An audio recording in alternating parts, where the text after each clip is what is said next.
సాధారణంగా ఈ కన్స్ట్రక్షన్ కంపెనీస్‌లో ఇక్కడ కస్టమర్‌కి ఏం కావాలి అనేది చాలామందికి ఒక ఐడియా ఉండదు.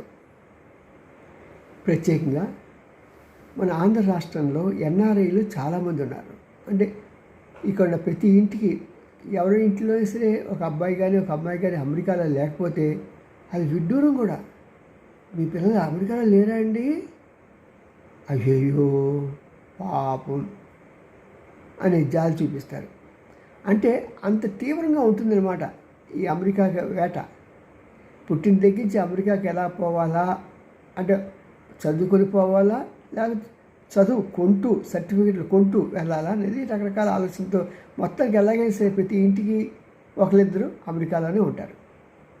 పాపం వీళ్ళకి చిన్నప్పటి నుంచి కష్టపడి సంపాదించి డబ్బులు వేసి వాళ్ళన్నీ అమెరికా వెళ్ళేటప్పటికి ఈ తల్లిదండ్రులు ముసలాళ్ళు అయిపోతారు, బలహీనలు అయిపోతారు.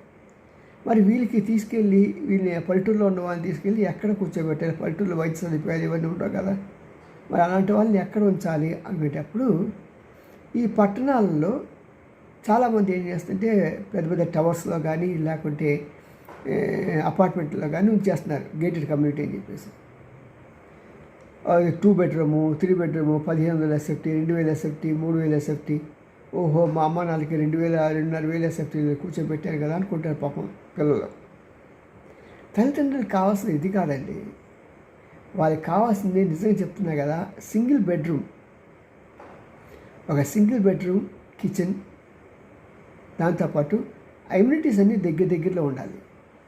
అంతేకాదు ఆ చుట్టుపక్కల చక్కగా ఎప్పుడు కూడా అన్ని హాస్పిటల్స్ దగ్గరలో ఉండాలి. అంతేకాకుండా ఈ ట్రాఫిక్ సమస్యలు లేకుండా ఉండడానికి కానీ, లేకుంటే ఎప్పుడైనా ఎయిర్పోర్ట్కి వెళ్ళాలన్నా లేకుంటే మన స్టేషన్కి వెళ్ళాలన్నా సరే వీలుగా ఉండే మార్గాలు ఉండాలి. అర్ధరాత్రి అయినా అపరాత్రి అయినా సరే. మరి ఇలాంటి ఫెసిలిటీస్ అన్నీ ఉంటూ ఎప్పుడు కూడా మనకి ఎదురుకుండా ఒక మనకి అంబులెన్స్ ఉండాలి. దాంతోపాటు ప్రతిరోజు కూడా ఒక డాక్టరు మార్నింగ్ ఒక 2 అవర్స్, ఈవినింగ్ ఒక 2 అవర్స్ వచ్చి వెయిట్ చేసి అన్ని చెకప్లు చేయించుకునే ఫెసిలిటీ ఉండాలి. ఈ ఫెసిలిటీస్ అన్ని హైదరాబాద్లో ఉన్నాయి. ఇప్పుడు ఆ కల్చర్ అక్కడ ఆల్రెడీ 10-15 సంవత్సరాల నుంచి స్టార్ట్ అయ్యింది. బట్ ఆంధ్రలో ఇంకా రాలేదు. ఇది కావాలి. విజయవాడ, విశాఖపట్నం, అంటే ఎనీ ఆంధ్ర స్టేట్. మరి ఇలాంటి వాటి కోసం మనం ప్రయత్నాలు చేయాలి. కానీ లేకుంటే మనకి తల్లిదండ్రులకి ఒక 20 ఫ్లోర్స్ అపార్ట్మెంట్లో కట్టాము మా ఇది అని చెప్పి అంటే వేస్ట్. సొంత దాంట్లో కావాలి. ఏ ఎమ్యూనిటీస్ ఏం ఎంజాయ్ చేయలేరు.